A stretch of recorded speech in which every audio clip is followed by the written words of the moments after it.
then, it's different than the Arab people, but it's the same language.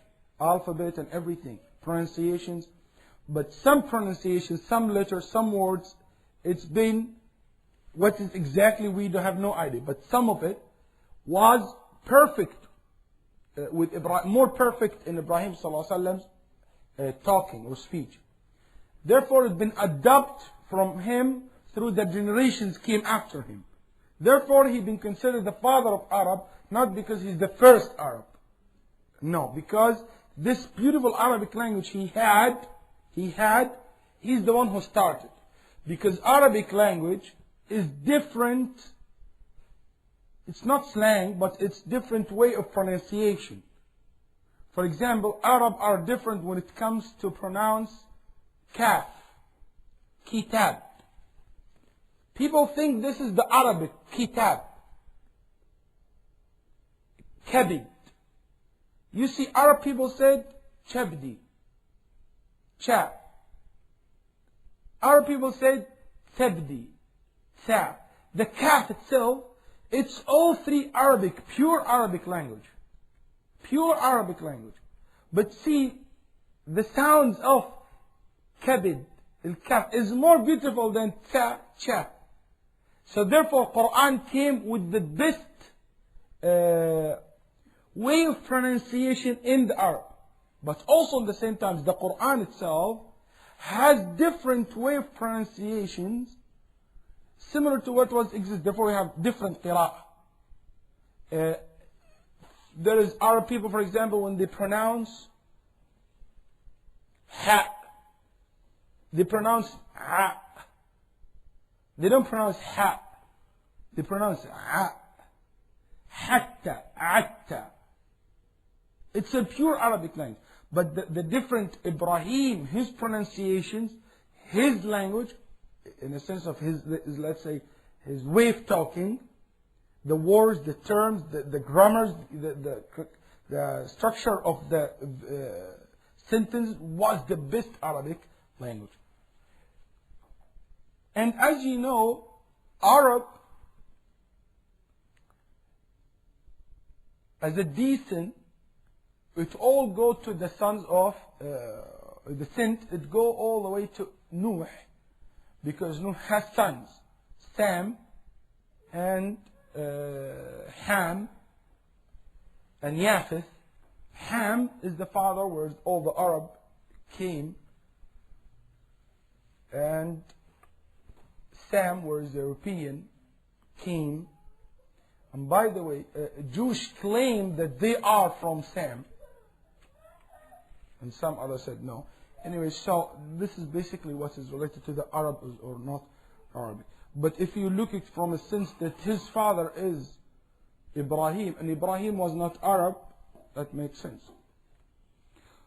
Sometimes my wife asks if Islam is great. Muslims are the best people. Then why Muslims are being humiliated by non-Muslims? Last question. First of all, not all Muslims humiliated by non-Muslims. Believe me, this is not true. And wallahi, the humiliation in the non-Muslims. Even if they had victory, even if they are more powerful, they have more planes, more rockets, more armies, but still, you can tell they are not having the dignity that every single Muslim has it. Because you have a belief in your heart. Sometimes the kuffar take over the Muslims' land, or the more powerful, or Muslims defeated by non-Muslims. And this is because the Muslims themselves, in themselves, they left their deen behind themselves, behind their back. When they are not practicing our deen, we go back. And I will end with this story. One of the Prophet's companion was in the army who opened Greek. Was in the army who opened Greek. One of the island in Greek. After the victory, you know, Arab people, they live desert. to fight in the sea, it's something very unique for them. And this it's totally new experience. Do you know, brother and sister, that Umar ibn al-Khattab, the one who opened the east and the west, and his state was the largest state ever? You can imagine in that short period of time. He said once to one of his leaders and asked him, can I go on the sea to fight? He said, I don't know how the sea looks like. Would you describe for me how the sea looks like? He doesn't know how the sea. He never says a sea in his life. People never have seen sea in their lives. Oceans. They fight in the ocean everywhere. It was a very great day they opened that land. They saw the Sahabi on the side crying. They said, why are you crying in the day of victory? قال لقد رأيت حصونهم المنيعة وجيوشهم وما قد جعل الله لهم من العدة والعتاد فلما عصوا الله مع ما عندهم مكننا الله من رقابهم فخشيت أن يأتي يوم لا نملك ما يملكون ونعصي الله كما يعصون فيسلطهم الله علينا فلا يرقبون في مسلم إلا ولد وحصل ما قد ظن رضي الله عنه. He said, I saw how much powerful people they are, and great country they had, and advanced technology they had, and a great strong castle they had. I saw all of that. This is our big army. And I saw our little, few, not much of soldiers. But because they disobey Allah, Allah give us victory over them.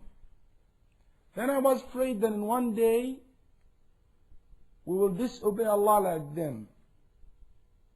Then Allah subhanahu wa ta'ala will give them victory over us. And in that moment, they will not fear anyone. They will do whatever they wish on Muslims. I'm afraid from that day to come. And radiallahu anhu, that day is already exist today. But anyway, we always say to the brothers and sisters, Islam by itself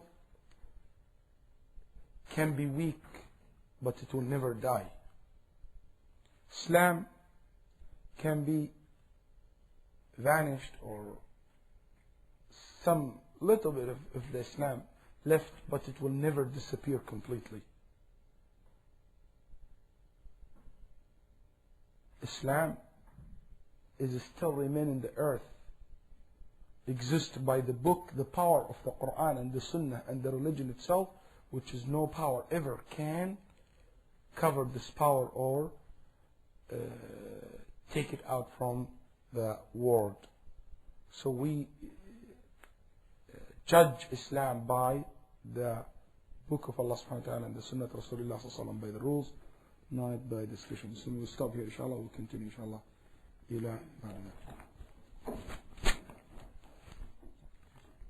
In conclusion, we ask Allah that He brings you benefit through this lecture. For more information, you may contact us through the following address: the Islamic Propagation Office, Rabwa, P.O. Box 29465, Riyadh 11457, Saudi Arabia. Phone 445-4900. Also 491-6065. Fax 497-0126. If you would like to listen to more beneficial lectures, feel free to visit our website at www.islamhouse.com. Assalamu alaikum wa rahmatullahi wa barakatuh.